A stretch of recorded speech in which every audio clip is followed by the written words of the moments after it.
Guys यो चाहिँ रातमाटा उकालाको चाहिँ सडक हो गाइज। यस्तो छ जङ्गल हरियाली।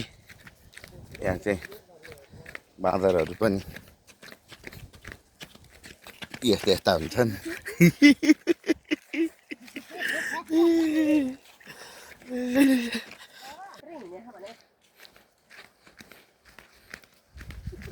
र गाइजहरू यतापट्टि फर्केर चाहिँ होइन पुरा हाइकिङ गएर चाहिँ बाइकिङ आउनु लाग्यो।